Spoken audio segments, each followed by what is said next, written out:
Questão 1. Durante o exercício físico intenso, ocorre um aumento na produção de ácido láctico que tende a reduzir o pH sanguíneo. Explique o principal mecanismo pelo qual o organismo atua para prevenir uma queda acentuada desse pH. Resposta: o organismo utiliza sistemas tampão, sendo o sistema tampão bicarbonato ácido carbônico o principal para o sangue. Ele minimiza as variações de pH ao converter o ácido láctico, ácido forte, em uma forma menos ácida ou em CoA e HO, que podem ser eliminados pelos pulmões. Questão 2. Diferencie estrutural e funcionalmente o amido e o glicogênio. Resposta: estruturalmente, ambos são polissacarídeos de glicose. O amido é uma mistura de amilose, cadeias lineares, e amilopectina, cadeias ramificadas, encontrada em plantas. O glicogênio é mais ramificado que a amilopectina, presente em animais e fungos. Funcionalmente, o amido é a principal reserva energética de plantas, enquanto o glicogênio é a principal reserva energética de animais, especialmente no fígado e músculos. Questão 3. Qual a importância do glicogênio muscular para a manutenção da atividade durante exercícios físicos de longa duração? Resposta: o glicogênio muscular serve como uma reserva de glicose prontamente disponível dentro das células musculares. Durante exercícios de longa duração, sua degradação fornece glicose rapidamente para ser utilizada como combustível energético, garantindo a produção contínua de ATP necessária para a contração muscular e prevenindo a fadiga. Questão 4. Por que a glicose é considerada o principal combustível energético do sistema nervoso central? O que acontece na hipoglicemia?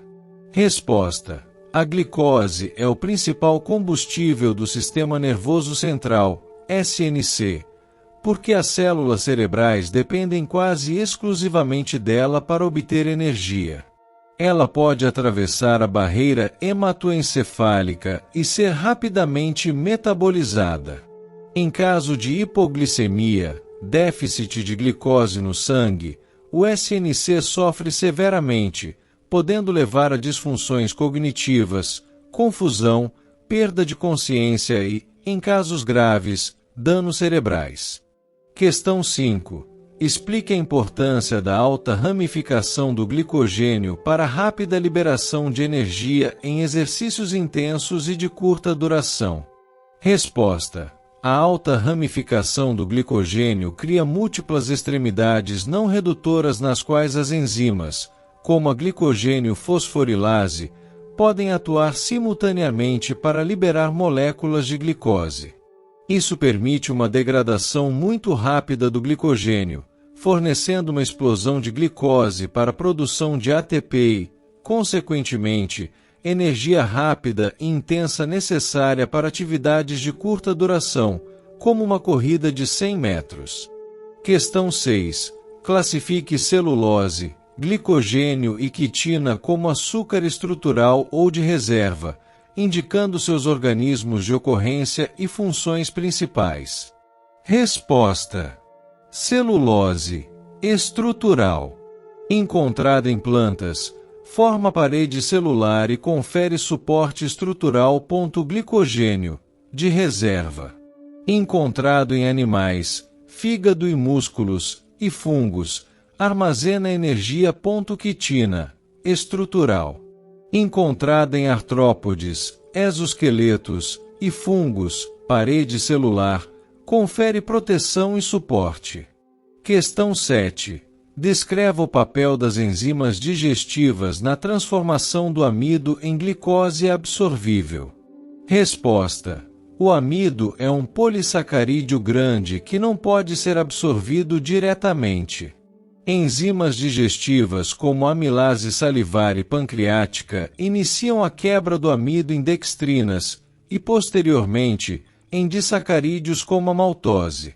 Em seguida, enzimas presentes nas bordas em escova do intestino delgado, como a maltase, quebram a maltose em duas moléculas de glicose, que então são absorvíveis pelas células intestinais. Questão 8. Durante um jejum prolongado, a concentração de glicose sanguínea tende a cair. Explique como o fígado contribui para a manutenção da glicemia nesse cenário. Resposta.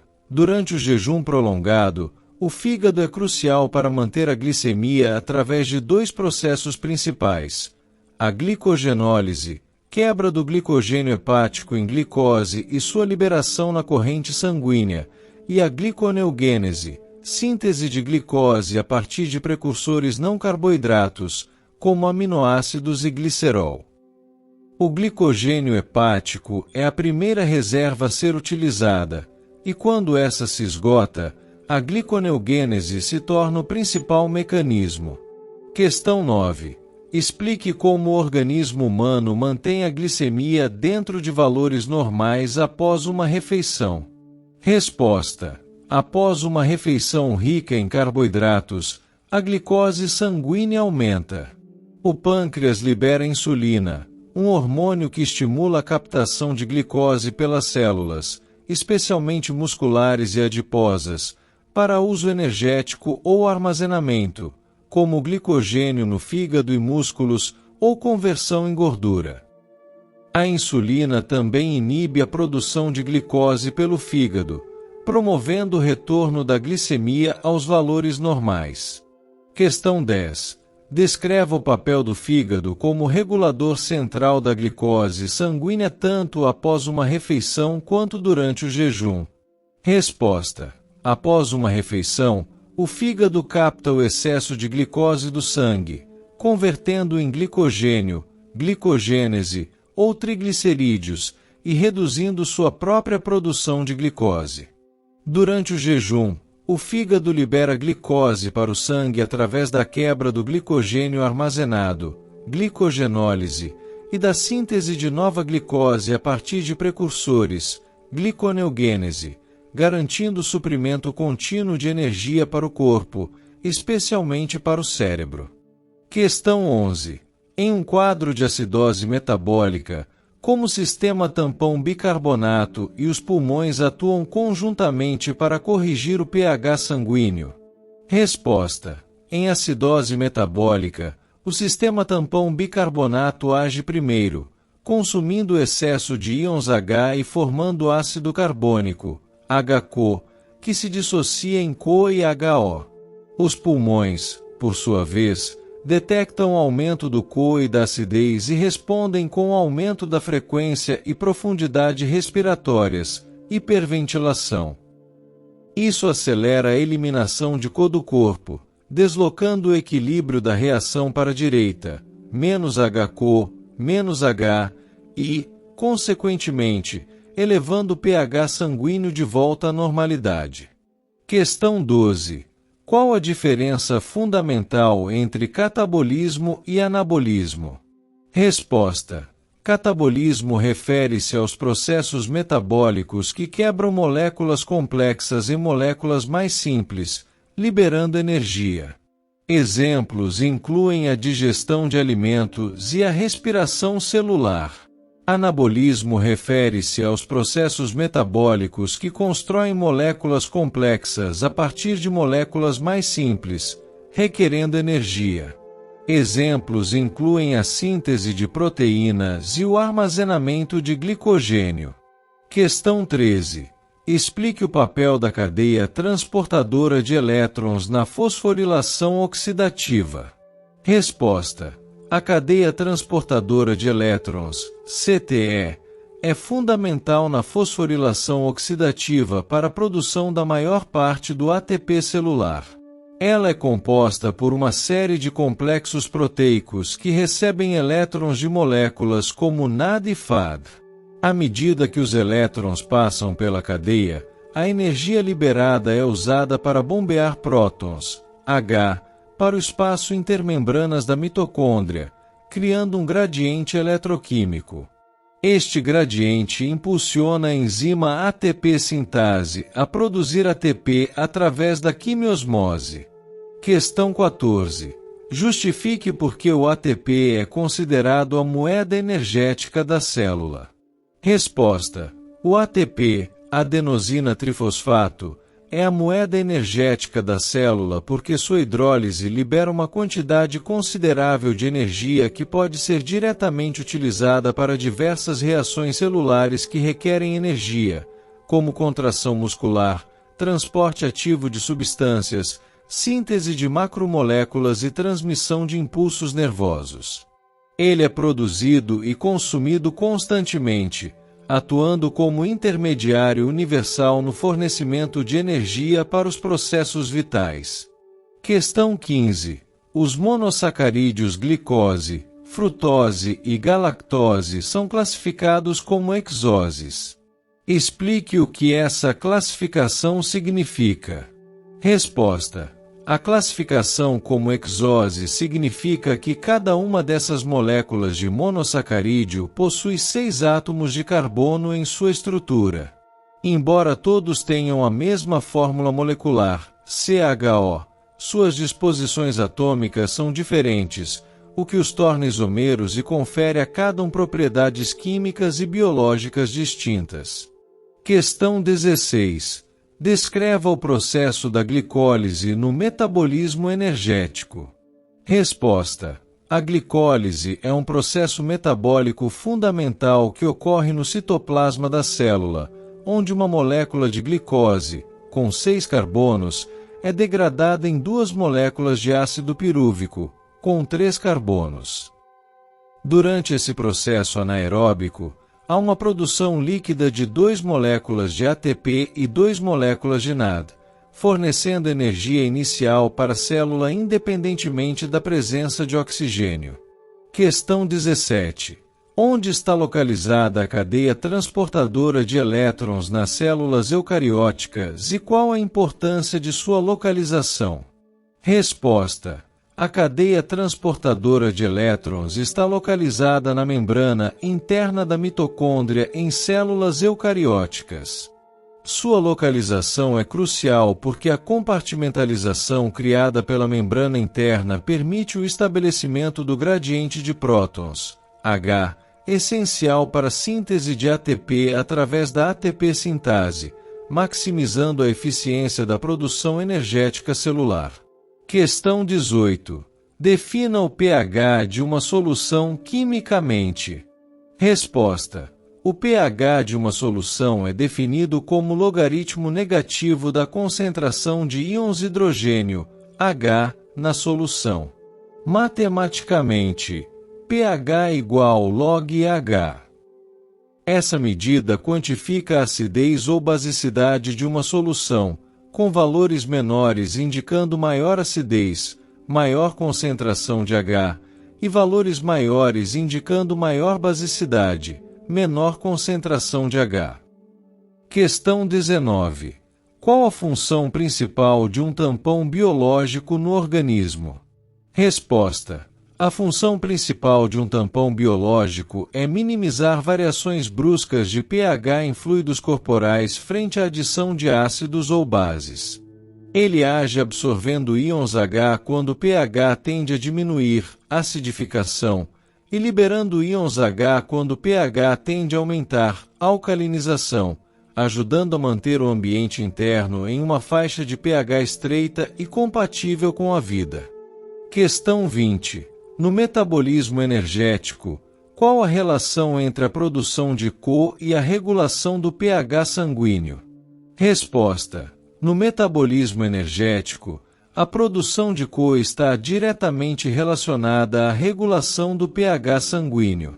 O CO produzido como subproduto da respiração celular dissolve-se no plasma e reage com a água para formar ácido carbônico, HCO, que se dissocia em íons H e bicarbonato, HCO.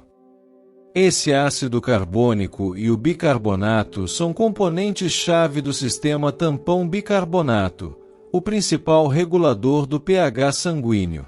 Um aumento ou diminuição de CO afeta diretamente a concentração de H, influenciando o pH. Questão 21. Qual é o principal tampão extracelular no organismo humano e como ele funciona? Resposta: o principal tampão extracelular no organismo humano é o sistema bicarbonato ácido carbônico. Ele funciona através do equilíbrio entre o dióxido de carbono, CO, o ácido carbônico, HCO, e o íon bicarbonato, HCO. Quando há excesso de H, acidose, o HCO se liga a ele para formar HCO. Quando há falta de H, alcalose, o HCO se dissocia para liberar H, minimizando as alterações de pH. Questão 22. Qual órgão desempenha um papel fundamental na eliminação de CO e, por consequência, na regulação do pH sanguíneo? Resposta: o pulmão desempenha um papel fundamental na eliminação de CO. Ao ajustar a taxa de ventilação, os pulmões podem eliminar mais ou menos CO do corpo. Como o CO está em equilíbrio com o ácido carbônico e, consequentemente, com os íons H no sangue, a eliminação de CO é um mecanismo rápido e eficaz para controlar a concentração de H e, assim, regular o pH sanguíneo. Questão 23. No sistema tampão bicarbonato, com quais moléculas o CO está em equilíbrio? Resposta: no sistema tampão bicarbonato, o CO está em equilíbrio com HO, água, e HCO, ácido carbônico. A reação pode ser representada como CO mais HO, HCO, H mais HCO. Esse equilíbrio permite que o sistema responda rapidamente às mudanças no pH. Questão 24. A glicose é convertida em qual molécula na glicólise? Resposta: na glicólise, uma molécula de glicose é convertida em 2 moléculas de piruvato, ou ácido pirúvico. Questão 25. Quais as principais funções do ATP em uma célula? Resposta: as principais funções do ATP, adenosina trifosfato, em uma célula são fornecer energia para reações anabólicas, síntese de moléculas, realizar trabalho mecânico, como contração muscular, e permitir o transporte ativo de substâncias através das membranas celulares. Questão 26. Qual a diferença fundamental entre uma pentose e uma hexose? Resposta: a diferença fundamental reside no número de átomos de carbono. Uma pentose é um monossacarídeo que contém 5 átomos de carbono, ribose, desoxirribose, enquanto uma hexose é um monossacarídeo que contém 6 átomos de carbono, glicose, frutose, galactose. Questão 27. Explique o papel da hemoglobina como tampão biológico, embora não seja o principal tampão extracelular. Resposta: a hemoglobina atua como um importante tampão intracelular nos glóbulos vermelhos, especialmente ao transportar CO e H.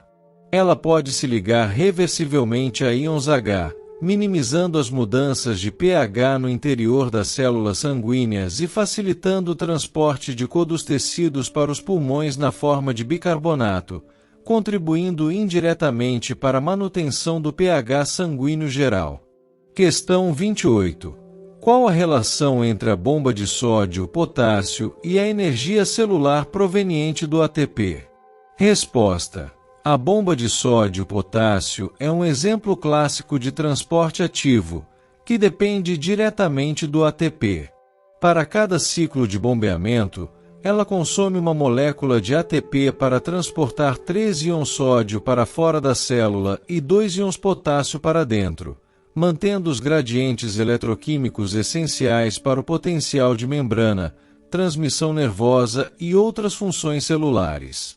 Questão 29. Além do sistema bicarbonato, qual outro importante sistema tampão atua intracelularmente? Resposta: além do sistema bicarbonato, o sistema tampão fosfato é um importante tampão que atua principalmente no ambiente intracelular. Ele é composto por íons de hidrogênio fosfato, HPO, e monohidrogênio fosfato, HPO sobrescrito 2, que podem doar ou aceitar íons H para resistir a alterações de pH no citoplasma e túbulos renais. Questão 30. Quais as implicações de uma alteração permanente do pH de uma solução para os processos biológicos? Resposta. Uma alteração permanente do pH de uma solução biológica é extremamente prejudicial. Muitas proteínas, especialmente enzimas, possuem uma faixa de pH ótima para sua atividade. Mudanças significativas no pH podem desnaturalizar essas proteínas, alterando sua estrutura tridimensional e comprometendo sua função, o que pode levar à falência de processos metabólicos e, consequentemente, à morte celular ou do organismo. Questão 31. Quais são os possíveis destinos do piruvato após a glicólise, dependendo da disponibilidade de oxigênio? Resposta. Em presença de oxigênio, condições aeróbicas, o piruvato é transportado para a mitocôndria e convertido em acetil-CoA, que entra no ciclo de Krebs. Na ausência de oxigênio, condições anaeróbicas, o piruvato é convertido em lactato, em animais, ou etanol e CO, em leveduras, regenerando NAD para a continuidade da glicólise. Questão 32. Explique a função dos rins na regulação do pH sanguíneo. Resposta. Os rins desempenham um papel crucial e de longo prazo na regulação do pH sanguíneo, complementando a ação pulmonar e dos sistemas tampão. Eles controlam o pH excretando íons H na urina, reabsorvendo íons bicarbonato, HCO, do filtrado glomerular para o sangue e sintetizando novo bicarbonato. Dessa forma, os rins ajustam a quantidade de ácido e base eliminada ou retida, mantendo o balanço ácido-base. Questão 33. A partir da informação sobre a glicólise, explique por que ela é considerada uma via metabólica ancestral. Resposta. A glicólise é considerada uma via metabólica ancestral porque ela ocorre no citoplasma da célula e não requer oxigênio. Isso sugere que ela evoluiu em condições de atmosfera primitiva, que eram anóxicas, e é universalmente encontrada em quase todos os organismos vivos, desde bactérias até humanos, indicando sua fundamentalidade para a vida. Questão 34. Qual é o principal mecanismo de ação do CO no aumento da acidez sanguínea? Resposta. O principal mecanismo de ação do CO no aumento da acidez sanguínea é sua reação com a água, HO, para formar ácido carbônico, HCO.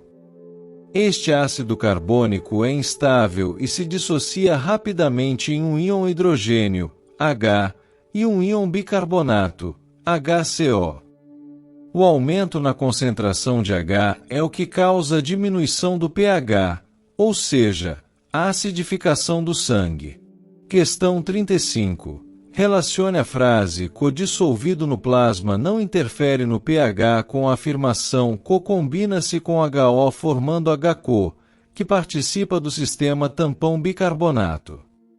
Resposta. A primeira frase está incorreta. O co-dissolvido no plasma interfere sim no pH sanguíneo, pois ele está em equilíbrio com HCO, consequentemente, com H. A segunda afirmação está correta e descreve exatamente como essa interferência ocorre. O CO reage com HO para formar HCO, que é um ácido fraco e libera H, impactando o pH e participando ativamente do sistema tampão bicarbonato para regular essa acidez. Questão 36. A afirmação "a eliminação de CO pelos rins regula o pH sanguíneo" é correta ou incorreta? Justifique. Resposta. A afirmação é incorreta. A eliminação de CO do corpo para regular o pH sanguíneo é uma função primária dos pulmões, não dos rins. Os rins regulam o pH sanguíneo, controlando a excreção de íons H e a reabsorção síntese de bicarbonato, mas não eliminam cogasoso. Questão 37. Como o glicogênio hepático e o glicogênio muscular diferem em sua função final, apesar de ambos serem reservas de glicose? Resposta: ambos armazenam glicose, mas com funções distintas. O glicogênio hepático é a principal fonte de glicose para manter a glicemia, níveis de glicose no sangue, em todo o organismo, especialmente entre as refeições e durante o jejum. O glicogênio muscular, por outro lado, serve como fonte de energia exclusiva para as próprias células musculares, sendo utilizado para contração durante o exercício e não sendo liberado para a corrente sanguínea para uso por outros tecidos. Questão 38. Explique como a fosforilação oxidativa se diferencia da fosforilação em nível de substrato na produção de ATP. Resposta: a fosforilação em nível de substrato ocorre quando um grupo fosfato é transferido diretamente de um substrato orgânico para o ADP, formando ATP, glicólise. A fosforilação oxidativa, por outro lado, é um processo mais complexo que utiliza a energia liberada pela passagem de elétrons através da cadeia transportadora de elétrons para criar um gradiente de prótons, que então é usado pela ATP sintase para gerar ATP. A fosforilação oxidativa é responsável pela vasta maioria do ATP produzido na célula aeróbica. Questão 39. Qual a importância de se ter um fluxo de elétrons na cadeia transportadora de elétrons? Resposta: o fluxo de elétrons na cadeia transportadora de elétrons é crucial porque é a energia liberada por essa passagem de elétrons, de moléculas de alta energia, NAD, FAD, para o aceptor final, oxigênio, que é utilizada para bombear prótons. Esse bombeamento de prótons estabelece o gradiente eletroquímico, que por sua vez impulsiona a síntese de ATP, o que significa que o fluxo de elétrons é indiretamente o motor da produção de energia em larga escala. Questão 40. Em termos de balanço energético, qual é o resultado líquido de ATP da glicólise por molécula de glicose? Resposta: o resultado líquido da glicólise é a produção de 2 moléculas de ATP por cada molécula de glicose que é degradada. Embora 4 ATPs sejam produzidos, 2 ATPs são consumidos nas etapas iniciais, resultando em um ganho líquido de 2 ATPs. Questão 41. Por que a glicose é considerada uma fonte de energia tanto em condições aeróbicas quanto anaeróbicas?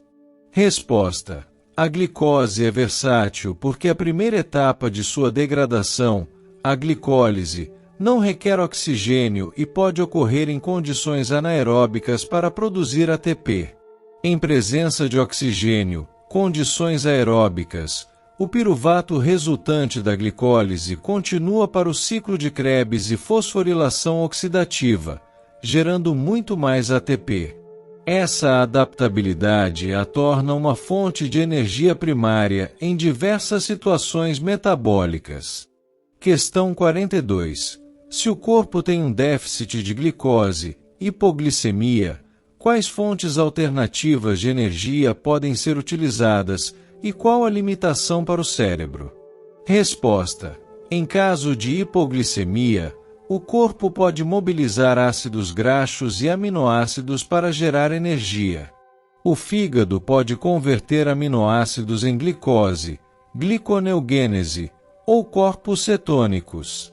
Embora o cérebro possa utilizar corpos cetônicos como fonte alternativa de energia em jejuns prolongados, ele não consegue usar ácidos graxos diretamente.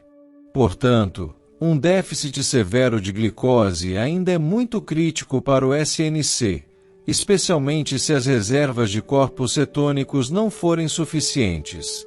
Questão 43. Explique a relevância da manutenção da glicemia para a homeostase geral do organismo. Resposta: A manutenção da glicemia, nível de glicose no sangue, é vital para a homeostase porque a glicose é a principal fonte de energia para a maioria das células, especialmente o cérebro. Níveis muito altos, hiperglicemia, podem causar danos celulares e vasculares a longo prazo, enquanto níveis muito baixos, hipoglicemia, podem levar a disfunções neurológicas severas e perda de consciência, comprometendo as funções vitais do organismo. Questão 44. Em quais tipos de organismos a celulose é encontrada e qual sua função principal? Resposta.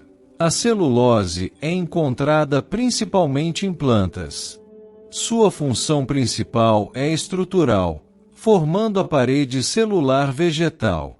Essa parede confere rigidez, suporte mecânico e proteção às células vegetais, permitindo que as plantas mantenham sua forma e resistam a forças externas. Questão 45. Qual a importância do fornecimento de energia direto do ATP para as reações celulares, ao invés de depender de uma molécula intermediária? Resposta.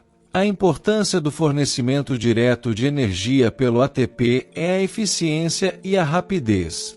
Ao ser a moeda universal de energia, o ATP pode ser hidrolisado diretamente para liberar a energia necessária para qualquer reação endergônica na célula. Isso evita a necessidade de múltiplas moléculas intermediárias ou vias complexas para cada tipo de reação, otimizando o fluxo de energia e a coordenação dos processos celulares. Questão 46. A concentração total de solutos dissolvidos pode ser uma medida de pH? Justifique. Resposta. Não. A concentração total de solutos dissolvidos não pode ser uma medida de pH. O pH mede especificamente a concentração de íons hidrogênio, H, em uma solução, que determina sua acidez ou basicidade. A concentração total de solutos, osmolaridade, mede a quantidade total de partículas dissolvidas e está relacionada à pressão osmótica, mas não diretamente à acidez. Questão 47. Em quais organelas as etapas do metabolismo energético, glicólise, ciclo de Krebs, cadeia transportadora de elétrons, ocorrem? Resposta. A glicólise ocorre no citoplasma da célula. O ciclo de Krebs, ou ciclo do ácido cítrico, ocorre na matriz mitocondrial. A cadeia transportadora de elétrons e a fosforilação oxidativa ocorrem na membrana interna da mitocôndria. Questão 48. Explique como a quantidade de água e oxigênio dissolvido pode ser importante para a vida aquática, mas não é uma medida de pH. Resposta. A quantidade de água e oxigênio dissolvido é crucial para a vida aquática porque o oxigênio é necessário para a respiração aeróbica dos organismos aquáticos. A água é o meio em que vivem. No entanto, essas são medidas de composição e disponibilidade de recursos, não de pH. O pH é uma medida da acidez ou basicidade da água, determinada pela concentração de íons hidrogênio, e é outro fator ambiental crítico para a sobrevivência de espécies aquáticas. Questão 49. Como a capacidade do fígado de atuar como regulador central da glicose sanguínea contribui para a estabilidade da moeda energética da célula, ATP? Resposta. O fígado, ao regular a glicemia, concentração de glicose no sangue, garante um suprimento constante e estável de glicose para todas as células do corpo. Como a glicose é o principal substrato para a produção de ATP, a moeda energética, a ação regulatória do fígado assegura que as células sempre tenham matéria-prima suficiente para gerar o ATP necessário para suas funções vitais. Sem a regulação hepática da glicose, a disponibilidade de ATP seria inconsistente, comprometendo a homeostase e a sobrevivência celular.